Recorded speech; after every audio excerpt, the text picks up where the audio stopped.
ತಮಿಳ್ನಾಡವರು. So ಇದಕ್ಕೆ ಏನಾದ್ರು connection ಇದೆಯಾ ಸರ್? ಚಿನ್ನಯ್ಯಂಗೂ ಸಸಿಕುಮಾರ್ ಸೆಂಥಿಲ್ ಅವ್ರಿಗೂ? ಇಲ್ಲ, ಅದೇ ಇದು ಆ ಲಾಜಿಕ್ ಅಪ್ಲೈ ಮಾಡ್ತಾ ಹೋದರೆ ತಮಿಳ್ನಾಡಿಂದ ಯಾರ್ಯಾರು ಕರ್ನಾಟಕದಲ್ಲಿ ಇದ್ದಾರೆ ಎಲ್ಲರಿಗೂ ನಾನೇ ರೆಸ್ಪಾನ್ಸಿಬಿಲಿಟಿ ಆಗಿಬಿಡ್ತೀನಿ.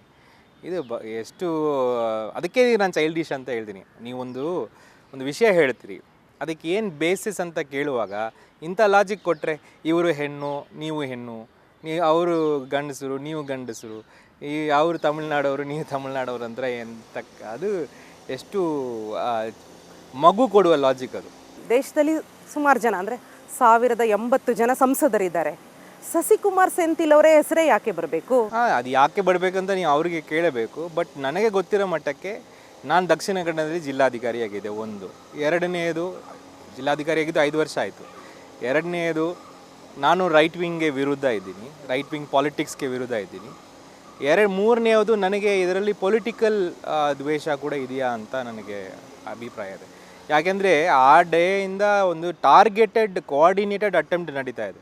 ಈಗ ಫಾರ್ ಎಕ್ಸಾಂಪಲ್ ತಮಿಳ್ನಾಡಲ್ಲಿ ಈ ಇಶ್ಯೂ ಗೊತ್ತೇ ಇಲ್ಲ, ಬಟ್ ಕಂಟಿನ್ಯೂಸ್ ಆಗಿ ಅಲ್ಲಿ ಮೀಡಿಯಾದಲ್ಲಿ ದಿನಮಲರ್ ಪೇಪರಲ್ಲಿ ಇಂಥವೆಲ್ಲ ಹಾಕುವಾಗ ಸೊ ನನಗೆ ಇದು ಏನೋ ಒಂದು ಒಳಗಡೆ ಪೊಲಿಟಿಕಲಿ ಆಪ್ರೇಟ್ ಮಾಡ್ತಾ ಇದ್ದಾರೋ ಅಂತ ಕೂಡ ಅನಿಸ್ತಾ ಇದೆ. ಅಂದರೆ ತಮಿಳ್ನಾಡಿನ ಪತ್ರಿಕೆಗಳು ಮಾಧ್ಯಮಗಳಲ್ಲೂ ನಿಮ್ಮ ಹೆಸರು ಬರ್ತಾ ಇದೆಯಾ sir?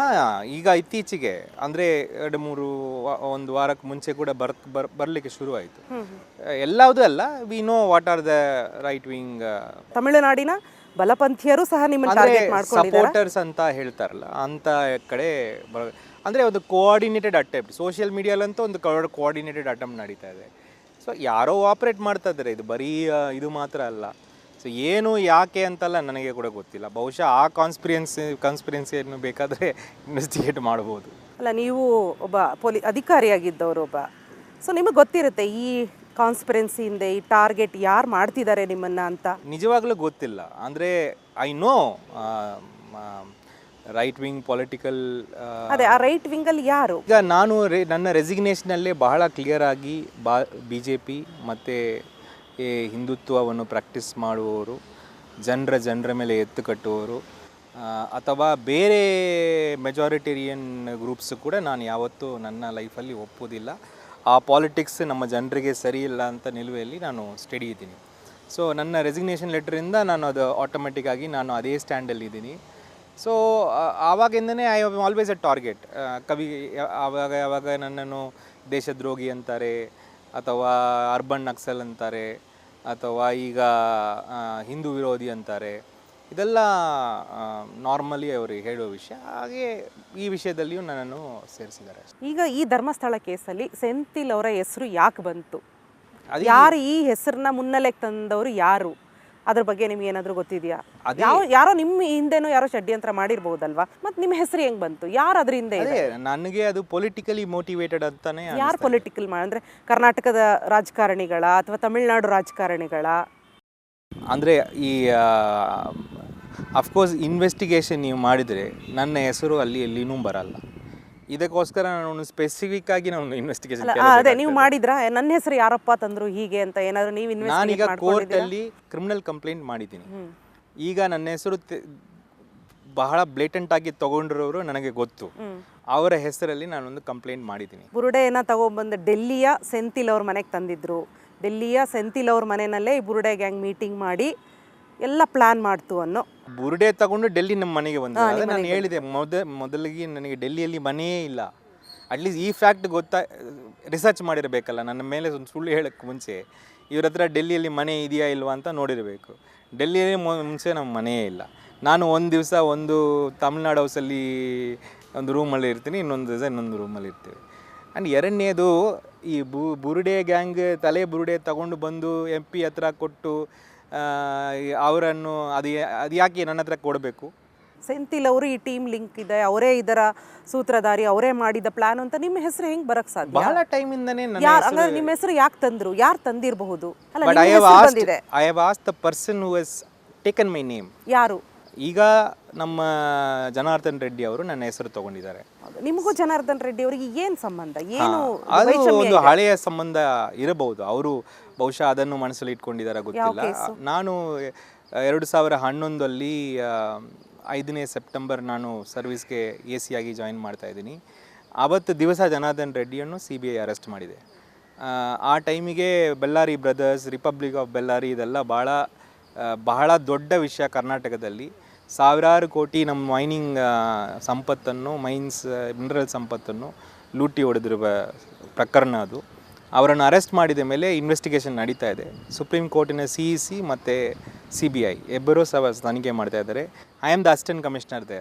So I have to provide all records, assistance, ಜಾಗ ತೋರಿಸೋದು, ಲೀಸ್ ತೋರಿಸೋದು, ಟೇಪ್ ಹಿಡಿಯೋದ್ರಿಂದ ಎಲ್ಲ ನಾನು ಕೆಲಸ ಮಾಡಿದೆ. ಅದು ಮಾತ್ರ ಅಲ್ಲ, ಅಲ್ಲಿ ಭಾಳ ವೈಲೆಂಟ್ ಇತ್ತು ಆ ಟೈಮಿಗೆ. ಅದೆಲ್ಲ ಕಂಟ್ರೋಲ್ ಮಾಡುವ ಒಂದು ವ್ಯವಸ್ಥೆಯಲ್ಲೂ ನನ್ನ ಇನ್ವಾಲ್ವ್ಮೆಂಟ್ ಇದೆ.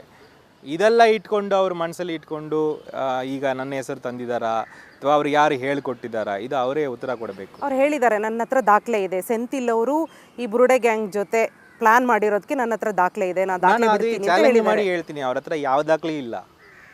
I am not even giving doubt. ನಾನೀಗ ಓಪನ್ ಚಾಲೆಂಜ್ ಮಾಡ್ತೀನಿ, ಅವ್ರ ಹತ್ರ ಒಂದು ಪೀಸ್ ದಾಖಲೆ ಇಲ್ಲ, ಅಥವಾ ದಾಖಲೆ ಬಿಡಿ ಎವಿಡೆನ್ಸ್ ಕೂಡ ಇಲ್ಲ, ಅಥವಾ ಯಾರಾவது ಹೇಳಿರೋ ಮಾತಿದೆ ಅದು ಕೂಡ ಇಲ್ಲ ಅಂತೀನಿ ನಾನು 100%. ಜನಾರ್ದನ್ ರೆಡ್ಡಿ ಅವರು ಒಬ್ಬರೇ ನಿಮ್ಮ ವಿರುದ್ಧ ಇದ್ದಾರೆ ಅನ್ಸುತ್ತೆ, ಇಲ್ಲ, ಬೇರೆ ಯಾರು ಹೆಸರು ಹೇಳಿದ್ದಾರೆ, ಬೇರೆ ಉಳಿದವರೆಲ್ಲ ತಮಿಳುನಾಡಿನ ಸಂಸದ ಈ ತರ ಪಾಯಿಂಟ್ ಔಟ್ ಮಾಡಿದ್ದಾರೆ. ತಮಿಳುನಾಡು ಸಂಸದ, ದಕ್ಷಿಣ ಕನ್ನಡದಲ್ಲಿ DC ಆಗಿದ್ದವರು ಅಂತಾನೂ ಹೇಳಿದ್ದಾರೆ, ನಿಮ್ಮ ಹೆಸರು ಹೇಳಿದ್ದಾರೆ. ಬಟ್ ಓಕೆ, ಅದು ನನ್ನ ಹೆಸರು ಹೇಳಿದ್ರು ನೆಕ್ಸ್ಟ್ ಯಾರಂತ ನೋಡ್ತೀನಿ. ಬಟ್ ಫಸ್ಟ್ ನನಗೆ ಕಾಲ್ ಬಂತು ಈ ಥರ ಆಗಿದೆ ಅಂತ ಹೇಳಿರೋರು ಇವರು. ಆ್ಯಂಡ್ ಭಾಳ ಸ್ಪಷ್ಟವಾಗಿ ನನ್ನ ಮೇಲೇ, ಅಥವಾ ಕೆಲವರೆಲ್ಲ ಪಾಸಿಂಗ್ ಕಮೆಂಟ್ಸ್ ಮಾಡಿದ್ದಾರೆ, ನನ್ನ ಮೇಲೇ ಪ್ರೆಸ್ ಮೀಟ್ ಮಾಡಿ ಈ ತಲೆ ಬುರುಡೆ ಬಂದು ನಾನೇ ಯಾರಿಗೋ ಕೊಟ್ಟು ಕಳಿಸಿ ಇಂಥ ಸ್ಟೋರಿ ಅಲ್ಲ. ಈಗ ನಿಮ್ಮ ಹೆಸರನ್ನ ಚಕ್ರವರ್ತಿ ಸೂಲಿಬೆಲೆ ಹೇಳಿದ್ದಾರೆ, ವಸಂತ ಗಿಳಿಯಾರ್ ಹೇಳಿದ್ದಾರೆ, ಬಹಿರಂಗ ಸಭೆಗಳಲ್ಲೂ ನಿಮ್ಮ ಹೆಸರು ಹೇಳಿದ್ದಾರೆ. ಇನ್ನೂ ಯಾರ್ಯಾರಿದ್ದಾರೆ ಅಂತ ನೋಡೋಣ, ಕಂಟಿನ್ಯೂ ಮಾಡ್ತಾರಂತ ನೋಡೋಣ. ಸೊ ಈ ಧರ್ಮಸ್ಥಳದ ವಿರುದ್ಧದ ಪಿತೂರಿದಾರರಿಗೆ ಸೆಂಥಿಲ್ ಅವರು ಫಂಡಿಂಗ್ ಮಾಡಿಸಿದ್ದಾರೆ, ಕೆಲವು NGOಗಳ ಮೂಲಕ ಹಣದ ನೆರವು ಕೊಟ್ಟಿದ್ದಾರೆ ಅನ್ನೋ ಆರೋಪ ನಿಜನಾ? ಫಂಡಿಂಗ್ ಬಗ್ಗೆ ನೀವು ಎಲ್ಲಿ ಹೋಗಿ ನನ್ನ ಬಗ್ಗೆ ಕೇಳಿದರೆ ಕೂಡ ಎಲ್ಲರಿಗೂ ಗೊತ್ತಿರ್ತದೆ. ನಾನು ಬರೀ ಝೀರೋ ಬ್ಯಾಲೆನ್ಸ್ ಮ್ಯಾನ್, ಇವತ್ತಲ್ಲ ಅವತ್ತು ಕೂಡ. ಸೊ ಈ ಫಂಡಿಂಗ್ ಮಾಡುವ ಕೆಲಸ ಯಾರು ಏನು ಇದೆಲ್ಲ ಕಂಪ್ಲೀಟ್ ಹಂಬಗ್, ಕಂಪ್ಲೀಟ್ ಸುಳ್ಳು. ನಾನು ಮೆರಿಟ್ ಆಫ್ ದಿ ಕೇಸ್ಗೆ ಹೋಗ್ತಾ ಇಲ್ಲ, ನಾನು ನನ್ನ ಇನ್ವಾಲ್ವ್ಮೆಂಟ್ಗೆ ಮಾತ್ರ ನಾನು ಉತ್ತರ ಕೊಡ್ತಾ ಇದ್ದೀನಿ. ನನ್ನ ಹೆಸರು ಇಟ್ಟು ಅವರು ಇದೆಲ್ಲ ಹೇಳಿದರೆ ಇಟ್ ಈಸ್ ಕಂಪ್ಲೀಟ್ ಹಂಬಗ್, ಫ್ರಾಡ್. ನಿಮ್ಮ ಥರನೇ ಕರ್ನಾಟಕದಲ್ಲಿ ಒಬ್ಬರು ಅಧಿಕಾರಿಯಾಗಿದ್ದರು, ನಿಮ್ಮ ತಮಿಳುನಾಡಿನ ಅಣ್ಣಾಮಲೈ ಅವರು. ಅವರು ತಮಿಳುನಾಡವರೇ, ಅವರು ಅಧಿಕಾರಿ ಅವರೇ, ಅವರು ಅಧಿಕಾರಿ IPS ಅವರೇ. ನಿಮಗೆ ಗೊತ್ತಿದೆ, ಪೊಲೀಸ್ಗೆ ತಲೆ ಬುರುಡೆ ಈಸಿಯಾಗಿ ಸಿಗ್ತದೆ, IASಗಿಂತ IPSಗೆ ಆಕ್ಸೆಸ್ ಈಸಿಯಾಗಿ ಸಿಗ್ತದೆ. ತಲೆ ಬುರುಡೆ ಅವರಿಗೆ ಸಿಗೋದಕ್ಕೆ ಭಾಳ ಚಾನ್ಸ್ ಇದೆ. ಅಂದರೆ ಅಣ್ಣಾಮಲೈ ಇದ್ದಾರೆ ಅಂತೀರಾ? ಇಲ್ಲ, ಬಟ್ ಲಾಜಿಕ್ ಈಗ ಏನು ಅಪ್ಲೈ ಆಗ್ತದೆ, ನೀವು ತಮಿಳುನಾಡವರು, ನೀವು ಅಧಿಕಾರಿಯಾಗಿ ಕೆಲಸ ಮಾಡಿದಿರಿ, ನಿಮಗೆ ತಲೆ ಬುರುಡೆ ಅಂದರೆ ಅಣ್ಣಾಮಲೈ ತಲೆ ಬುರುಡೆ ಗ್ಯಾಂಗ್ ಹಿಂದೆ ಇದ್ದಾರೆ ಅಂತನಾ, ಧರ್ಮಸ್ಥಳ ಪರ ಇದ್ದಾರೆ ಅಂತ? ಈ ಲಾಜಿಕ್ ಎಲ್ಲ ಹೇಳಿದರೆ ಬಹಳ ಜನ ಇರ್ತಾರೆ ಅಂತ ನನ್ನ ಅಭಿಪ್ರಾಯ. ನೀವು ಅವರು ತಮಿಳ್ನಾಡಿದ್ದಾರೆ, ನೀವು ತಮಿಳ್ನಾಡಿದ್ದೀರಿ, ಅದಕ್ಕೆ ನಿಮ್ಮ ಹೆಸರು ಬರ್ತಾ ಇದೆ ಅಂತ ಹೇಳ್ತಾ ಇದ್ದಾರೆ. ಹೆಗಡೆ ಅವರ ಇದ್ರ ಜೊತೆ ಯಾವ ರೀತಿಯ ನಿಮ್ಮ ಒಂದು ಸಂಪರ್ಕ ಇತ್ತು? ಯಾವತ್ತಾದ್ರೂ ಮೀಟ್ ಮಾಡಿದ್ರ ಅವರನ್ನ? ಭಾಳ ಟೈಮ್ ಮೀಟ್ ಮಾಡಿದ್ದೀವಿ. PM ಬಂದಾಗ ಮೀಟ್ ಮಾಡ್ತೀವಿ, ಯಾವುದಾದ್ರೂ VIP ಬಂದಾಗ ಕೆಲಸ ಇದ್ದಾಗ ಮೀಟ್ ಮಾಡ್ತೀವಿ, ಅದೆಲ್ಲ ಏನೂ ಸಮಸ್ಯೆ ಅಲ್ಲ. ಅಂದರೆ ನನ್ನ ಜಿಲ್ಲೆ ಸಂಬಂಧಪಟ್ಟಂಗೆ ನನಗೆ ಎಲ್ಲರೂ ಈಕ್ವಲ್. ಅದು ನನ್ನ ಚೇಂಬರ್ಗೆ ಬರುವ ಒಬ್ಬ ಬಡವರಾಗಿದ್ದರೂ ಸರಿ, ಧರ್ಮಸ್ಥಳದ ವೀರೇಂದ್ರ ಹೆಗ್ಡೆ ಆಗಿದ್ರೂ ಸರಿ, ನಾನು ಎಲ್ಲರಿಗೂ ಈಕ್ವಲ್ ರೆಸ್ಪೆಕ್ಟ್ ಕೊಡ್ತೀನಿ. ಈಗ ವೀರೇಂದ್ರ ಹೆಗ್ಡೆ ಕುಟುಂಬದ ಮೇಲೆ ಬಂದಿರೋ ಆರೋಪ ಕೇಳಿಸಿದಾಗ ನಿಮಗೆ ಏನು ಅನ್ನಿಸ್ತು? ಇದರಲ್ಲಿ ಸತ್ಯ ಇದೆ ಅನಿಸುತ್ತಾ, ಅಥವಾ ಯಾಕೆ ಇದನ್ನ ತನಿಖೆ ಮಾಡಿಸ್ಬಾರ್ದು ಅಂತ ಏನಾದರೂ ಅನಿಸುತ್ತಾ? ಇಲ್ಲ, ಈ ವಿಷಯ ಇದೆಯಲ್ಲ, ಇದು ಗಂಭೀರ ವಿಷಯ, ಗಂಭೀರ ಆರೋಪ. ಈ ಟೈಮಿಗೆ ನಾವು ಒಪಿನಿಯನ್ ಅಥವಾ ಜಡ್ಜ್ಮೆಂಟಿಗೆ ಬರಲಿಕ್ಕೆ we are nobody. And ನಾವು ಯಾವುದೇ ಬಂದರೂ ಹಾಫ್ ಇನ್ಫಾರ್ಮೇಷನಲ್ಲೇ ಬರ್ತೀವಿ. I don't want to talk on half information. ನನ್ನ ಈಗ ಈ ಹೋರಾಟ ಕೂಡ ಅದು ಹಾಫ್ ಇನ್ಫಾರ್ಮೇಷನ್ ಸುಳ್ಳಿಗೆ ವಿರುದ್ಧ ಇರುವಾಗ ನಾನೇ ಅದಕ್ಕೆ ಮಾಡಲ್ಲ. ಇನ್ವೆಸ್ಟಿಗೇಷನ್ ನಡೀತಾ ಇದೆ, ಅದು ಬರಲಿ. ಅದರಲ್ಲಿ A B C D Z ಕೂಡ ಇರ್ಬೋದು, ನಮಗೆ ಗೊತ್ತಿರುವುದೇ ಇರುವ ಜನ ಕೂಡ ಗೊತ್ತಿರಬಹುದು. ಆದರೆ ಆ ವಿಕ್ಟಿಮ್ಗೆ ಜಸ್ಟಿಸ್ ಸಿಗ್ತದಲ್ಲ. ಈಗ ನಾವು ಯಾರ್ಯಾರ ಬಗ್ಗೆ ಮಾತಾಡ್ತಾ ಇದ್ದೀವಿ, ಇವರೆಲ್ಲ ಹೊರತುಪಡಿಸಿ ಬೇರೆ ಯಾರು ಕೂಡ ಇರಬಹುದು ಈ ವಿಷಯಗಳು ಮಾಡಿರೋರು. ಆದರೆ ಆ ವಿಕ್ಟಿಮ್ಗೆ ಜಸ್ಟಿಸ್ ಸಿಗಬೇಕು. ಅದು ಆ ಪರ್ಸ್ಪೆಕ್ಟಿವಿಂದ ಒಂದು ಕ್ರಿಮಿನಲ್ ಇನ್ವೆಸ್ಟಿಗೇಷನನ್ನು ನಾವು ನೋಡಬೇಕಾಗ್ತದೆ. ಇದರಲ್ಲಿ ನಮ್ಮ ಪರ್ಸನಲ್ ಒಪಿನಿಯನ್ ಮಾತಾಡಬಾರದು ಎಂಬುದು ನನ್ನ ಅಭಿಪ್ರಾಯ. ನೀವು ಡಿ ಸಿ ಆಗಿದ್ದಾಗ ಈ ಥರ ಧರ್ಮಸ್ಥಳದಲ್ಲಿ ಶವಗಳನ್ನ ಹೂತು ಹಾಕಿದ್ದಾರೆ, ಈ ಥರ ಅಸಹಜ ಸಾವುಗಳಾಗಿದ್ದಾವೆ, ಕೊಲೆ ಆಗಿದೆ, ಈ ಥರದ್ದು ಯಾವುದಾದ್ರೂ ದೂರುಗಳು ಬಂದಿತ್ತು ಸರ್? ಈಗ ನೋಡಿ, ಇದೆಲ್ಲ ಬಹಳ ಟೈಮಿಂದನೇ ಇದು ಬಿಲ್ಡಪ್ ಆಗಿರುವ ವಿಷಯಗಳು, ಆರೋಪಗಳು, ಲ್ಯಾಂಡ್ ವಿಷಯಗಳು, ಅಲ್ಲಿ ಏನೇನೋ ವಿಷಯಗಳು ಬರ್ತವೆ. ಬಟ್ ನನ್ನ ಡೊಮೈನ್ ಅದಲ್ಲ. ನನ್ನ ಡೊಮೈನ್ ಕ್ರಿಮಿನಲ್ ಇನ್ವೆಸ್ಟಿಗೇಷನ್ ಮಾಡಿಸೋದಲ್ಲ, ಇದರಲ್ಲಿ ನಾನು ಇನ್ವೆಸ್ಟಿಗೇಟ್ ಮಾಡುವುದಲ್ಲ. ಆವಾಗ ನೀವಿದ್ದಾಗ ಯಾವುದಾದ್ರೂ ದೂರು ಬಂದಿತ್ತ ಧರ್ಮ? ಅದೇ ನಾನು ಹೇಳ್ತಾ ಇದ್ದೀನಿ, ಇದೆಲ್ಲ ಬಾಯಿ ಮಾತಲ್ಲೇ ಬರ್ತದೆ. ಇದು ಯಾವುದು ಲಿಖಿತವಾಗಿ ಇದು ನೀವು ಇನ್ವೆಸ್ಟಿಗೇಟ್ ಮಾಡಿ, ಆ ಲ್ಯಾಂಡ್ ಬಗ್ಗೆ ಕೆಲವು ಬಂದಿರುತ್ತದೆ. ಬಟ್ ಇಂಥವು ನನಗೆ ಲಿಖಿತವಾಗಿ ಯಾವುದು ಬಂದಿಲ್ಲ. ಆದರೆ ಬಂದಂತೂ ದೂರು ಕೊಡ್ತಾ ಇದ್ರ? ಈ ಲ್ಯಾಂಡ್ ಬಗ್ಗೆ ಡೆಪ್ಟಿ ಕಮಿಷನರ್ ಹತ್ರ ಬರ್ತಾ ಇದ್ರು. ಅಂದರೆ ಈ ಕ್ರೈಮ್ಸ್ ಬಗ್ಗೆ, ಈ ಡೆತ್ ಬಗ್ಗೆ, ಇದರ ಬಗ್ಗೆ ಎಲ್ಲ, since that is not my domain. ನೀವು ಡಿ ಸಿ ಆಗಿದ್ದಾಗ ಸೌಜನ್ಯ ಪ್ರಕರಣ ಅಥವಾ ಸೌಜನ್ಯ ಕೇಸ್ ಬಗ್ಗೆ ಯಾವತ್ತಾದ್ರೂ ನಿಮ್ಮ ಗಮನಕ್ಕೆ ಬಂದಿತ್ತು? ನೀವೇನಾದರೂ ಅದನ್ನ ಪುನರ್ವಿಮರ್ಶಿಸಿದ್ರ? ನೋಡಿ, ನನ್ನ ಟೈಮಲ್ಲಿ ಸಾಕಷ್ಟು ಬೇರೆ ಬೇರೆ ಸಮಸ್ಯೆಗಳು ಇತ್ತು. ನಮಗೆ 2 ಸಾರಿ ನೆರೆ ಬಂತು. 2 ವರ್ಷನೂ ನೆರೆ ಮ್ಯಾನೇಜ್ ಮಾಡಿದ್ದೀವಿ. ಹ್ಯೂಜ್ ಫ್ಲಡ್ಸ್ ನೀವು ನೋಡಿರ್ಬೋದು. ಈ ಎಂಟೈರ್ ಕಾಸರಗೋಡು ಹಾಗೆ ಸ್ಪ್ಲಿಟ್ ಆಯಿತು. ನಮ್ಮ ಮಡಿಕೇರಿ ಕಂಪ್ಲೀಟ್ಲಿ ಫ್ಲಡ್ ಆಯಿತು. ಇದೆಲ್ಲ ನನ್ನ ಟೈಮಲ್ಲಿ ಆಯಿತು. ಅದಲ್ಲದೆ 2 ಎಲೆಕ್ಷನ್ ಮ್ಯಾನೇಜ್ ಮಾಡಿದ್ದೀವಿ. ಸಾಕಷ್ಟು ವಿಷಯಗಳು ಮಾಡಿದ್ವಿ. ಸೌಜನ್ಯ ಕೇಸ್ ಬಗ್ಗೆ ಕೇಳಿದೆ, ನಾನು ಬರೋಕ್ಕೆ ಮುಂಚೆ ಅದೆಲ್ಲ ನಡೆದು ಹೋಗಿದೆ. ಬಟ್ ಅದರಿಂದ ನನಗೆ ಆ್ಯಕ್ಟಿವ್ ಇನ್ವಾಲ್ವ್ಮೆಂಟು ಅಥವಾ ಇದು ಸೌಜನ್ಯ ಕೇಸು ತನಿಖೆ ಸರಿಯಾಗಿ ನಡೆದಿಲ್ಲ ಅನ್ನೋ ಚರ್ಚೆಗಳು ಮತ್ತೆ ಶುರುವಾಗಿದೆ. ಅದು ಚರ್ಚೆಗಳು ಅವತ್ತು ಇತ್ತು, ಇವತ್ತು ಇದೆ. ಬಟ್ ನಾನು ಅದರಲ್ಲಿ ಆ್ಯಕ್ಟಿವ್ ಆಗಿ ಇನ್ವಾಲ್ವ್ ಮಾಡಿಲ್ಲ. ಬಲಪಂಥೀಯರ ಬಗ್ಗೆ ನಿಮಗೆ ಯಾಕೆ ಒಂದು ವಿರೋಧ ಶುರು ಆಯಿತು? ಅಥವಾ ಮುಂಚೆಯಿಂದನೂ ನೀವು ಬಲಪಂಥೀಯರನ್ನ, ರೈಟಿಸ್ಟ್ಗಳನ್ನ ವಿರೋಧಿಸ್ತಿದ್ರಾ? ಅವರ ಸಿದ್ಧಾಂತಗಳನ್ನು ವಿರೋಧಿಸ್ತಿದ್ರಾ ನೀವು? ಯಾಕೆಂದರೆ ಮೇಡಮ್, ಇದು ಒಂದು ಟೈಪ್ ಪಾಲಿಟಿಕ್ಸ್. ಚುನಾವಣೆ ಗೆಲ್ಲಬೇಕು. ಚುನಾವಣೆ ಗೆಲ್ಲಬೇಕಾದ್ರೆ ನಿಮಗೆ ಮೆಜಾರಿಟಿಯ ಸಪೋರ್ಟ್ ಬೇಕಾಗ್ತದೆ. ಸೊ ನೀವು ಮೆಜಾರಿಟಿಯ ಸಪೋರ್ಟ್ ಗೇನ್ ಮಾಡಲಿಕ್ಕೆ ಒಂದು ಪ್ರಜಾಪ್ರಭುತ್ವದಲ್ಲಿ ನಾನು ಏನು ಮಾಡ್ತೀವಿ ಅಂದರೆ, ಒಳ್ಳೆ ಕೆಲಸ ಮಾಡ್ತೀವಿ ಅಂತ ಆಶ್ವಾಸನೆ ಕೊಡ್ತೀವಿ. ಜನ ನಮಗೆ ಓಟ್ ಹಾಕ್ತಾರೆ, ನಾವು ಗೆಲ್ತೀವಿ. ಇದು ಟಫ್ ಪಾಲಿಟಿಕ್ಸ್. ಇನ್ನೊಂದು ಈಸಿ ಪಾಲಿಟಿಕ್ಸ್ ಏನಂದರೆ, ಒಂದು 80% ಮೆಜಾರಿಟಿಯನ್ನು ಯಾವುದೇ ಒಂದು ತೋರಿಸಿ ಭಯಪಡಿಸಿ ಈ ಭಯ ತೀರಬೇಕಾದ್ರೆ ನಾವೇ ಇಲ್ಲಿ ನಿಮಗೆ ರಕ್ಷಕರು ಇದ್ದೇವೆ, ನಮಗೆ ಓಟ್ ಹಾಕಿ ಅಂತ ಹೇಳಿ ಓಟ್ ಮಾಡಿಸ್ಕೊಳ್ಳೋದು. ಅವರು ಓಟ್ ಹಾಕ್ಸ್ಕೊಳ್ಳಿ ಗೆದ್ದು ಬಿಡ್ತಾರೆ. ಆದರೆ ಅಲ್ಲಿ ಅಫೆಕ್ಟ್ ಆಗೋದು ಯಾರು ಅಂದರೆ, both that 80% and 20%, both will affected. In that 80 and 20 ಬಹಳ ಯಾರಿಗೆ ಅಂಡರ್ ಪ್ರಿವಿಲೇಜ್ಡ್ ಇದ್ದಾರೋ, ಯಾರು ಅಪ್ರೆಸ್ಡ್ ಕಮ್ಯುನಿಟೀಸ್ ಇದ್ದಾರೋ ಅವರೇ ಬಹಳ ಅಫೆಕ್ಟ್ ಆಗೋದು. ನಾನು ತಿಂಗಳ ನಮ್ಮ ಮಂಗಳೂರು ಜೈಲಿಗೆ ಹೋಗಿ ನೋಡುವಾಗ ಅಲ್ಲಿ ಇರೋರೆಲ್ಲ ಬಡವರು, ಅವರು ಎತ್ತು ಕಟ್ಟಿಸಿರೋರೆಲ್ಲ ಬೇರೆ ಬೇರೆ ಕಡೆ AC ರೂಮಲ್ಲಿ ಇರ್ತಾರೆ. ಸೊ ನನಗೆ ಆ ಪಾಲಿಟಿಕ್ಸ್ ಒಪ್ಪುವುದಿಲ್ಲ. ಅಂದರೆ ಈ ಎತ್ತಿ ಕಟ್ತಾ ಇರೋದು ಯಾರು? ಬಲಪಂಥೀಯರು. ಅದರಲ್ಲಿ ಎಲ್ಲ ಒಂದೊಂದು ಐಡಿಯಾಲಜಿನ ನಂಬುವವರು, ಭಾಳ ದೊಡ್ಡ ಲೆವೆಲಲ್ಲಿ ಇರುವವರು ಇರ್ತಾರೆ. ಅಲ್ಲ, ನೀವು ನೇರವಾಗಿ ಬಲಪಂಥೀಯರಿಂದನೇ ಅಪಾಯ ಇದೆ ಈ 80% ಜನರಿಗೆ ಅಂತ ಹೇಳಿದ್ದೀರಾ. ತುಂಬ ಸರಿ, ನಿಮ್ಮ ಭಾಷಣಗಳೆಲ್ಲ ಅದಿದೆ. ಬಲಪಂಥೀಯರಿಂದ ಮಾತ್ರ ಅಪಾಯ ಇದೆಯಾ? ಎಡಪಂಥೀಯರಿಂದ ಅಪಾಯ ಇಲ್ವಾ? ಈಗ ಬಲಪಂಥೀಯರ ಪಾಲಿಟಿಕ್ಸ್ ಹೇಗಿರ್ತದೆ ಅಂದರೆ, ನಿಮ್ಮ ಮನೆ ಹತ್ರ ಇರುವ ನೇಬರು ನಿಮ್ಮ ಇಬ್ಬರಿಗೂ ದ್ವೇಷ ಮಾಡಿಸ್ಬಿಡ್ತಾರೆ. ಆವಾಗ ಇಮ್ಯಾಜಿನ್, ನಾನೊಂದು ಡೆಪ್ಟಿ ಕಮಿಷನರ್, ನೀವು ಜನ ನನ್ನ ಹತ್ರ ಜಗಳ ಮಾಡ್ತೀರಿ, ನಾನು ಅದನ್ನು ಪ್ರೊಟೆಕ್ಟ್ ಮಾಡ್ಕೊಳ್ತೀನಿ, ಅದು ಸಮಸ್ಯೆ ಅಲ್ಲ ನನಗೆ. ಬಟ್ ನಿಮ್ಮ ಒಳಗಡೆ ಸಮಸ್ಯೆ ಆದರೆ ಅದನ್ನು ನಾನು ಕಂಟ್ರೋಲ್ ಮಾಡಲಿಕ್ಕೆ ಆಗಲ್ಲ. ಎರಡನೇದು, ನಾನು ರಕ್ಷಣೆ ಮಾಡಲಿಕ್ಕೆ ಆಗಲ್ಲ. ದಕ್ಷಿಣ ಕನ್ನಡದಲ್ಲಿ ಸಾಕಷ್ಟು ಅಂಥ ದಂಗೆಗಳು ಆಗಿದ್ದಾವೆ. ಪಕ್ಕದ ಮನೆಯ ಕೊಲ್ಲುವ ಪರಿಸ್ಥಿತಿ. ಸೊ ಇದು ಹೇಗೆ ನೀವು ಅಕ್ಸೆಪ್ಟ್ ಮಾಡ್ತೀರಾ ಹೇಳಿ? ಅದು ಹೇಗೆ ಆ ಪಾಲಿಟಿಕ್ಸನ್ನು ಹೇಗೆ ನಾವು ಒಂದು ಎಕ್ಸೆಪ್ಟ್ ಮಾಡೋಕ್ಕಾಗ್ತದೆ? ಅದಕ್ಕೆ right wing politics is extremely dangerous, even for the right wingers. So ಈಗ ನೀವು ಹೇಳಿದ್ರೆ ಬಲಪಂಥೀಯರು ಜನರ ಮಧ್ಯೆನೇ, ಅದೇ ಲಾಜಿಕ್, ಪಾಲಿಟಿಕ್ಸೇ ಅದೇ. ಹಾಗಾದ್ರೆ ಎಡಪಂಥೀಯರ ರಾಜಕೀಯ ಏನು? ಅವ್ರು ಹೇಗೆ ಜನರನ್ನ ಸಾಮರಸ್ಯ ತರ್ತಿದಾರ? ಎಡಪಂಥೀಯ ರಾಜಕೀಯ ಮೋಸ್ಟ್ಲಿ ಎಸ್ಟಾಬ್ಲಿಷ್ಮೆಂಟ್ಗೆ ವಿರುದ್ಧ ಇರ್ತದೆ, ಕ್ಯಾಪಿಟಲಿಸಮ್ಗೆ ವಿರುದ್ಧ ಇರ್ತದೆ. ಬಡವರ ಮಧ್ಯದಲ್ಲಿ ಸಮಸ್ಯೆ ಕ್ರಿಯೇಟ್ ಮಾಡಲ್ಲ. ನೀವು ಲೆಫ್ಟಿಸ್ಟ್ ಅಂತ ಹೇಳ್ಕೊತೀರಾ? I am a humanist. ಲೆಫ್ಟಲ್ಲಿಯೂ ಎಕ್ಸ್ಟ್ರೀಮ್ ಕೇಸಸ್ ಇದ್ದಾವೆ, ಅದನ್ನು ನಾವು ಒಪ್ಪೋದಿಲ್ಲ. ಸೊ ನಾನು ಬಹಳ ಸಂವಿಧಾನದ ಒಂದು ಫ್ಯಾನ್. ಎರಡನೇದು, ಸಂವಿಧಾನಕ್ಕೆ ವಿರುದ್ಧ ಹೋಗಿದ್ರೆ ಅದಕ್ಕೆ ನಾನು ವಿರೋಧ ಹೋಗ್ತೀನಿ. ನಾವು ಯಾವ ಇಸಮಲ್ಲಿಯೂ ನಾನು ಇರಲಿಕ್ಕೆ ಇಷ್ಟ ಇಲ್ಲ ನನಗೆ. ಮತ್ತು ನೀವು ಯಾವ ಇಸಮ್ ಇಲ್ಲ ಅಂತೀರಾ, ಆದರೆ ರೈಟ್ ವಿಂಗು ರೈಟಿಸ್ಟು ಬಲಪಂಥೀಯರನ್ನ ವಿರೋಧಿಸ್ತೀರಾ? ಖಂಡಿತ. ಹೇಗೆ ಅದು ಹೇಗೆ? ಬಿಕಾಸ್ ಆ ಪಾಲಿಟಿಕ್ಸ್ ಇಸ್ ಬ್ಯಾಡ್. ಸೊ ಬಲಪಂಥೀಯರು ಇರೋದೇನೆ ಸಮಾಜ ಒಡೆಯೋಕೆ, ಜನರ ಮಧ್ಯೆ ದ್ವೇಷ ಮೂಡಿಸೋಕೆ. ಜನರ ಮಧ್ಯದಲ್ಲಿ ದ್ವೇಷ ಬರುವುದಕ್ಕೆ ಡೈರೆಕ್ಟ್ ಪಾಲಿಟಿಕ್ಸ್ ಅದು. ಇಂಡೈರೆಕ್ಟ್ ಇಂಪ್ಯಾಕ್ಟ್ ಇಲ್ಲ, ಡೈರೆಕ್ಟ್ ಇಂಪ್ಯಾಕ್ಟ್. ಇಂಥ ಜನ ಇವರು ನಮಗೆ ಸರಿ ಇಲ್ಲ ಅಂತ ಹೇಳುವ ಪಾಲಿಟಿಕ್ಸ್ ಅದು. ಸೊ ನೀವು ಹೇಳ್ತೀರಾ ಈ ಬಲಪಂಥೀಯರ ಮನಸ್ಥಿತಿನೇ ಹಿಂದೂಗಳಿಗೆ ಅಪಾಯ, ಮಹಿಳೆಯರಿಗೆ ಅಪಾಯ ಅಂತ. ಮತ್ತು ಅವರು ಸಂವಿಧಾನವನ್ನು ಮುಗಿಸೋ ಹುನ್ನಾರ ನಡೆಸಿದ್ದಾರೆ ಅಂತ ನಿಮ್ಮ ಒಂದು ಭಾಷಣದಲ್ಲಿ ನೀವು ಪ್ರಸ್ತಾಪ ಮಾಡ್ತೀರಾ. ಹೇಗೆ ಸಂವಿಧಾನನ ಮುಗ್ಸೋ ಹುನ್ನಾರ ಮಾಡ್ತಿದ್ದಾರೆ ಅನ್ಸುತ್ತೆ? ಸಂವಿಧಾನವನ್ನು ನೀವು ತೆಗೆದು ನೋಡಿದರೆ ಅದರಲ್ಲಿ ಹೇಳಿರುವ ವಿಷಯಗಳೆಲ್ಲ I don't think this majoritarian politics accepts.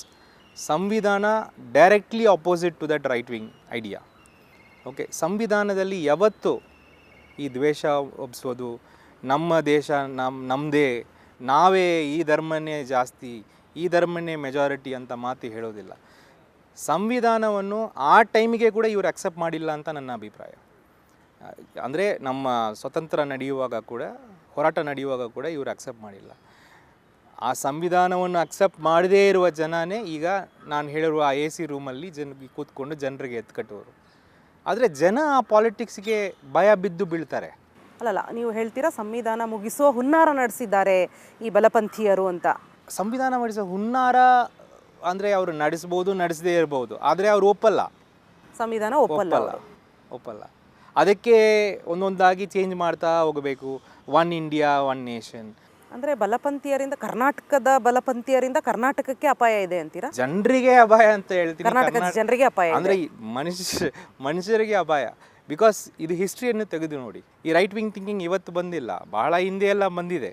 ಅದು ಫಾಸಿಸಮ್, ನಾಸಿಸಮ್ ಅಂತಾಗಿ ಒಂದು ವರ್ಲ್ಡ್ ವಾರ್ ಆಗಿ ಒಂದು ಡೆಮೋಕ್ರೆಟಿಕ್ ಆರ್ಡರಲ್ಲಿ ನಾವು ಬಂದ ಮೇಲೆ ನಮಗೆ ಒಂದು ಡೆಮೋಕ್ರಸಿ ಬಗ್ಗೆ, ಸಂವಿಧಾನ ಬಗ್ಗೆ, ರೈಟ್ಸ್ ಬಗ್ಗೆ, ಹಕ್ಕುಗಳ ಬಗ್ಗೆ ಇದೆಲ್ಲ ಥಿಂಕಿಂಗ್ ಬಂದ ಮೇಲೆ ನಮ್ಮ ಸಂವಿಧಾನ ಬಂದಿರೋದು. ಈಗ ರೈಟ್ ವಿಂಗ್ ಥಿಂಕಿಂಗ್ ಭಾರತದಲ್ಲಿ ಮಾತ್ರ ಇಲ್ಲ, ಕರ್ನಾಟಕದಲ್ಲಿ ಮಾತ್ರ ಅಲ್ಲ, ಇಡೀ ಪ್ರಪಂಚದಲ್ಲಿ ರಿವೈವ್ ಆಗ್ತಾ ಇದೆ. ಈ ಬಲಪಂಥೀಯರು ನಮ್ಮ ಹಿಂದೂ ದೇವಾಲಯಗಳನ್ನ ರಕ್ಷಿಸಬೇಕು, ಹಿಂದುತ್ವ ಉಳಿಸ್ಬೇಕು ಅಂತ ಹೋರಾಟ ಮಾಡೋದೇ ತಪ್ಪು ಅಂತೀರಾ? ಇಲ್ಲ. ಈಗ ನೋಡಿ, ಧರ್ಮದ ಒಂದು ವಿಷಯ ಇದೆಯಲ್ಲ, ಅದರ ಬಗ್ಗೆ ಯಾರಿಗೂ ಪ್ರಾಬ್ಲಮ್ ಇಲ್ಲ. ಧರ್ಮದ ಒಂದು ಇಂಪಾರ್ಟೆನ್ಸ್ ಎಲ್ಲರಿಗೂ ಇದೆ. ಓಕೆ, ಯಾಕಂದರೆ ಮನುಷ್ಯರಿಂದ ಎಲ್ಲ ಸಾಧ್ಯ ಇಲ್ಲ. ಎಲ್ಲೋ ಒಂದು ಕಡೆ ನಾವು ದೇವರಿಗೆ ನಂಬಬೇಕಾಗ್ತದೆ, ಆವಾಗ ನಾವು ಮುಂದೆ ಹೋಗ್ತೇವೆ. ಧರ್ಮದನ್ನೇ ಇಟ್ಕೊಂಡು ರೈಟ್ ವಿಂಗ್ ಪಾಲಿಟಿಕ್ಸ್ ಮಾಡುವುದೇ ಸಮಸ್ಯೆ. ಈಗ ಬರೀ ಧರ್ಮದ ಮೇಲೆ ರೈಟ್ ವಿಂಗ್ ಪಾಲಿಟಿಕ್ಸ್ ಆಗಲ್ಲ. ಈಗ US ನೀವು ನೋಡಿದರೆ ಇನ್ಸೈಡರ್ ಔಟ್ಸೈಡರ್ ಅಂತ ಆಗ್ತದೆ. ಅದು ರೈಟ್ ವಿಂಗ್ ಪಾಲಿಟಿಕ್ಸೇ. ನೀವು ಇಲ್ಲಿಯವರ ಹೊರಗಡೆ ಇರುವವರ ಅಂತ ಒಂದು ಪಾಲಿಟಿಕ್ಸ್ ಬರ್ತದೆ. ಈಗ ನಮ್ಮ ತಮಿಳ್ನಾಡಲ್ಲಿ ಆ ಪಾಲಿಟಿಕ್ಸ್ ನಡೀತಾ ಇದೆ. ನೀವು ತಮಿಳ್ನಾಡು ತಮಿಳರಿಗೆ ಅಂತ ಒಂದು ಪಾಲಿಟಿಕ್ಸ್ ನಡೀತಾ ಇದೆ. ಅದೊಂದು ರೈಟ್ ವಿಂಗ್ ಪಾಲಿಟಿಕ್ಸ್. ಸೊ ಈ ರೈಟ್ ವಿಂಗ್ ಪಾಲಿಟಿಕ್ಸನ್ನು ನಾವು ಎದುರುತ್ತೇವೆ. ಇದಕ್ಕೂ ಧರ್ಮಕ್ಕೂ ನೀವು ಟ್ಯಾಗ್ ಮಾಡಿಬಿಡ್ಬೋದು ಅನದರ್ ಟ್ಯಾಕ್ಟಿಕ್ಸ್. ಆದರೆ ಅವರ ಇಂಡಿಕೇಟರ್ ಎಲ್ಲ ಒಂದೇ, ಅವರ ಆರ್ಗ್ಯುಮೆಂಟ್ ಎಲ್ಲ ಒಂದೇ. ನಾವು ಮೆಜಾರಿಟಿ ಇದೀವಿ ಅಂತ ಹೇಳೋ ತಪ್ಪು ಅಂತೀರಾ? ಇಲ್ಲ, ತಪ್ಪು ಅಂತಲ್ಲ. ಇನ್ನೊಂದು ಮೈನಾರಿಟಿಯನ್ನು ತೋರಿಸಿ ಇವರು ನಮಗೆ ವಿರುದ್ಧ ಇದ್ದಾರೆ ಅಂತ ತೋರಿಸೋದು ತಪ್ಪು. ನೀವು ಮೂಲ ತಮಿಳ್ನಾಡಿಂದ ಬಂದವರು. ನಿಮಗೆ ತಮಿಳ್ನಾಡಲ್ಲಿ ಈ ಬಲಪಂಥೀಯ ಸಿದ್ಧಾಂತ ಹೆಚ್ಚು ಅನಿಸುತ್ತೋ, ಕರ್ನಾಟಕದಲ್ಲಿ ಹೆಚ್ಚಿದೆ ಅನಿಸುತ್ತೋ? ಎಲ್ಲ ಕಡೆನೂ ಒಂದೊಂದು ಇದ್ದಾರೆ, ಇಲ್ಲದೆ ಇರುವ ಜಾಗ ಇಲ್ಲ, ಇದ್ದಾರೆ. ಬೇರೆ ಬೇರೆ ಕ್ಯಾಟಗರಿಯಲ್ಲಿ ಇದ್ದಾರೆ, ಬೇರೆ ಬೇರೆ ಆಸ್ಪೆಕ್ಟಲ್ಲಿ ಬರ್ತದೆ. ಕೆಲವು ಕಡೆ ಕಾಸ್ಟ್ ಮೇಲೆ ಬರ್ತದೆ, ಕೆಲವು ಕಡೆ ಲ್ಯಾಂಗ್ವೇಜ್ ಮೇಲೆ ಬರ್ತದೆ, ಕೆಲವು ಕಡೆ ರಿಲಿಜನ್ ಮೇಲೆ ಬರ್ತದೆ, ಕೆಲವು ಕಡೆ ಇನ್ಸೈಡರ್ ಔಟ್ಸೈಡರ್ ಮೇಲೆ ಬರ್ತದೆ. ಅಲ್ಲ, ನಿಮ್ಮೆಲ್ಲ ಭಾಷಣಗಳಲ್ಲೂ ಬಲಪಂಥೀಯರಿಂದ ಅಪಾಯ ಇದೆ, ಎಡಪಂಥಿ ಬಗ್ಗೆ ನಾನು ಮಾತಾಡುವುದೇ ಇಲ್ಲ. ನೀವು ಎಡಪಂಥೀಯ ಮಾತಾಡಲ್ಲ, ಯಾವಾಗಲೂ ಬಲಪಂಥೀಯನೇ ಮಾತಾಡ್ತೀರಾ ನೀವು. ರೈಟ್ ವಿಂಗ್ ಪಾಲಿಟಿಕ್ಸ್ ಅದೇ ಬಲಪಂಥೀಯರಿಂದನೇ ಅಪಾಯ ಇದೆ ಅನ್ಸುತ್ತೆ ನಿಮಗೆ ಕರ್ನಾಟಕಕ್ಕೆ? ರೈಟ್ ವಿಂಗ್ ಪಾಲಿಟಿಕ್ಸ್ ಇಂತ ಎಲ್ಲರಿಗೂ ಅಪಾಯ. ಇಡೀ ಕರ್ನಾಟಕಕ್ಕೆ ಮಾತ್ರ ಇಲ್ಲ, ಆ ಪಾಲಿಟಿಕ್ಸ್ನೇ ಅಪಾಯ. ಆಗ ಅವ್ರು ಹೇಳ್ತಿದ್ದಾರೆ ಎಡಪಂಥೀಯರೇ ನಮ್ಮ ದೇಶಕ್ಕೆ ಅಪಾಯ. ಆರ್ಗ್ಯುಮೆಂಟ್ಗೆ ಆಮೇಲೆ ಬರೋಣ. ಆ ಎಡಪಂಥಿಯವರಿಗೆ ಅವರಿಂದ ಅವರು ಪಾಯಿಂಟ್ ಔಟ್ ಮಾಡುವುದು ನಕ್ಸಲಿಸಮ್, ಅವರು ಪಾಯಿಂಟ್ ಔಟ್ ಮಾಡುವುದು ಬೇರೆ ಬೇರೆ ಅರ್ಬನ್ ನಕ್ಸಲ್ಸ್. ಅವರು ಹೊಸ ಸೃಷ್ಟಿ ಮಾಡಿದ್ದಾರೆ. ಅಂದರೆ ಯಾರ ಅಂತ ಅವರೇ ಅರ್ಬನ್ ನಕ್ಸಲ್ ಅಂತ ಹೇಳ್ತಾರೆ. ಹೌದು ಹೇಳ್ತಾರೆ. ಯಾಕಂದರೆ name calling is very simple. Name calling ಮಾಡಿದರೆ ಮಾತ್ರ ನಿಮಗೆ ಒಂದು ಟ್ಯಾಗ್ ಮಾಡಲಿಕ್ಕೆ ಬರ್ತದೆ. ರಾಜಕೀಯದಲ್ಲಿ ಯಾವುದು ಸಿದ್ಧಾಂತ ಇಲ್ವಾ ನಿಮಗೆ? ನಿಮ್ಮ ಸಿದ್ಧಾಂತ ಯಾವುದು ನಾನು ಭಾಳ ಸಂವಿಧಾನ ನಮ್ಮ ಸಿದ್ಧಾಂತ, ಅದರಲ್ಲಿ ಎರಡು ಮಾತಿಲ್ಲ. ಈ ಸಂವಿಧಾನ ರಕ್ಷಕರು ಯಾರು? ಲೆಫ್ಟಿಸ್ಟ್ ಮಾತ್ರನಾ? ಇಲ್ಲ, ಎಲ್ಲರೂ ಕೂಡ ಸಂವಿಧಾನ ರಕ್ಷಣೆ ಮಾಡಿದರೆ ನಾವೆಲ್ಲ ಚೆನ್ನಾಗಿರ್ಬೋದು. ಭಾರತ ಅಂತ ದೇಶ ಬದುಕಬೇಕಾದ್ರೆ, ಚೆನ್ನಾಗಿರಬೇಕಾದ್ರೆ ನಮ್ಮ ಸಂವಿಧಾನ. ಧರ್ಮಸ್ಥಳ ಕೇಸಲ್ಲೂ ಹಂಗೆ ಅನಿಸ್ತಿದೆಯೇ, ಎತ್ತು ಕಟ್ಟಿದ್ದಾರೆ, ಧರ್ಮಸ್ಥಳದ ವಿರುದ್ಧ ಎತ್ತು ಕಟ್ಟಿದ್ದಾರೆ ಅಂತ? ಅಮಾಯಕರಿಗೆ ಎತ್ತು ಕಟ್ಟೋದಕ್ಕಿಂತನೇ ಒಂದು ಗ್ಯಾಂಗ್ ಇರ್ತದೆ ಮೇಡಮ್ ನಮ್ಮ ಸಮಾಜದಲ್ಲಿ. ಅವರು ಇವತ್ತು ಯಾರು ಅಮಾಯಕರು? ಈ ಚಿನ್ನಯ್ಯ ಅಂಡ್ ಗ್ಯಾಂಗ್ ಅಮಾಯಕರ? ಜನ ಅಮಾಯಕರು, ಯಾವಾಗಲೂ ಜನ. ನೀವು ಯಾರ್ಯಾರು, ಅದಕ್ಕೆ ನಾನು ಹೇಳಿದೆ, ನಮ್ಮ ಮಂಗಳೂರಲ್ಲಿ ನೀವು ಹೋಗಿ ನಿಮ್ಮ ಜೈಲಿಗೆ ನೋಡಿದರೆ ಇರುವರೆ ಎಲ್ಲ ಅಪ್ರೆಸ್ಡ್ ಪೀಪಲ್, ಅಪ್ರೆಸ್ಡ್ ಕಮ್ಯುನಿಟಿ. ಅವರಿಗೆ ನೆಕ್ಸ್ಟ್ ಹೊತ್ತಿಗೆ ಊಟ ಮಾಡಲಿಕ್ಕೆ ಇಲ್ಲದೇ ಇರುವ ಜನನೇ ಜೈಲಲ್ಲಿ ಹಾಕಿದ್ದಾರೆ. ಇವರು ಎತ್ತು ಕಟ್ಟಿರೋರೆಲ್ಲ ಎ ಸಿ ರೂಮಲ್ಲಿದ್ದಾರೆ. ರೈಟ್ ವಿಂಗ್ ಬಗ್ಗೆ ನಾನು ಯಾವಾಗಲೂ ಮಾತಾಡಿದ್ದೀನಿ, ಇವತ್ತು ಮಾತಾಡ್ತೀನಿ, ನಾಳೆನೂ ಮಾತಾಡ್ತೀನಿ. ಯಾಕಂದರೆ ಜನರ ಮೇಲೆ ಎತ್ತು ಕಟ್ಟುವ ಪೊಲಿಟಿಕಲ್ ಐಡಿಯಾಲಜಿ ಅದು. ನೀವು ಇತ್ತೀಚೆಗೆ ಹಾಸ್ಪಿಟಲೈಸ್ ಆಗಿದ್ರಿ, ಆಸ್ಪತ್ರೆಗೆ ದಾಖಲಾಗಿದ್ರಿ. ಸೊ ಇಲ್ಲಿ ಧರ್ಮಸ್ಥಳ ಪಿತೂರಿಲಿ ನಿಮ್ಮ ಹೆಸರು ಬಂದಿತ್ತು, ನಿಮ್ಮನ್ನು ಅರೆಸ್ಟ್ ಮಾಡಿಬಿಡ್ತಾರೆ, ಆ ಭಯಕ್ಕೆ ಸೆಂಥಿಲ್ ಅವರು ಹೋಗಿ ಆಸ್ಪತ್ರೆಗೆ ಅಡ್ಮಿಟ್ ಆಗಿದ್ದಾರೆ ಅನ್ನೋ ಸುದ್ದಿ ಎಲ್ಲ ಇತ್ತು. ನಿಜನ ಹೆದರು ಬಿಟ್ಟಿದ್ರಾ? ಯಾಕೆ ಅಡ್ಮಿಟ್ ಆಗಿದ್ದು ನೀವು? ಅದೇ ನಾನು ಹೇಳಿದಿಲ್ಲ, ಡೈಲಿ ಒಂದು ಸ್ಕ್ರಿಪ್ಟ್ ಅಂತ. ಸ್ಕ್ರಿಪ್ಟ್ ರೈಟರ್ಗಳು ಯಾರು ಅಂತ ನಿಮಗೆ ಈಗ ಗೊತ್ತಾಗಿರ್ತದೆ. ಇದನ್ನು ಒಂದು ಹೊಸ ಸ್ಕ್ರಿಪ್ಟು ಬರೆದಿದ್ರು. ನಾನು ನನ್ನ ರಾಜ್ಯಕ್ಕೆ ಆಗಿರೋ ಒಂದು ಇನ್ಜಸ್ಟಿಸ್ ಮೇಲೆ 4 ದಿವಸ ಉಪವಾಸ ಕೂತು ಇದ್ದರೆ ಅದನ್ನು ನಾವು ಇಲ್ಲಿಂದ ಭಯಪಟ್ಟುಕೊಂಡು ಓಡುವಂಥ ಆಗುವ ಪರಿಸ್ಥಿತಿ ಅಂತ ಹೇಳಿ ಒಂದು ಸ್ಕ್ರಿಪ್ಟ್ ಬರೆದು ಬಿಟ್ಟಿದ್ದಾರೆ. ಆ ಥರ ಸನ್ನಿವೇಶ ಯಾವತ್ತೂ ನನ್ನ ಲೈಫಲ್ಲಿ ಬರಲ್ಲ. ನಾನು ಏನು ಕೆಲಸ ಮಾಡ್ತೀನೋ ಅದನ್ನು ನಾನು ಡೈರೆಕ್ಟಾಗಿ ಮಾಡ್ತೀನಿ, ಅದಕ್ಕೆ ಡೈರೆಕ್ಟಾಗಿ ನಿಲ್ತೀನಿ. ಯಾವತ್ತೂ ಓಡೋಗೋದು ಇಂಥ ಪರಿಸ್ಥಿತಿ ಬರಲ್ಲ. ಥ್ಯಾಂಕ್ ಯು ಸರ್, ಇಷ್ಟೊತ್ತು ನಮ್ಮ ಜೊತೆ ಮಾತಾಡಿದ್ದಕ್ಕೆ. Thank you madam. ಇದು ಸಂಸದರಾದ ಸಸಿಕುಮಾರ್ ಸೆಂಥಿಲ್ ಅವರ ಮಾತು. ಧರ್ಮಸ್ಥಳದ ವಿರುದ್ಧದ ಷಡ್ಯಂತ್ರದಲ್ಲಿ ನನ್ನ ಪಾಲು ಯಾವುದೂ ಇಲ್ಲ. ನನ್ನ ವಿರುದ್ಧ ಆರೋಪ ಮಾಡಿದವರ ವಿರುದ್ಧ ನಾನು ಕಾನೂನು ಹೋರಾಟ ಮಾಡ್ತಾ ಇದ್ದೀನಿ, ಅದರಲ್ಲಿ ಗೆಲುವು ನಂದೇ ಅಂತ ಹೇಳ್ತಾ ಇದ್ದಾರೆ. ಇದಿಷ್ಟು ಸೆಂಥಿಲ್ ಅವರ ಮಾತು. ಕ್ಷಣ ಕ್ಷಣದ ಸುದ್ದಿಗಾಗಿ ನೋಡ್ತಾ ಇರಿ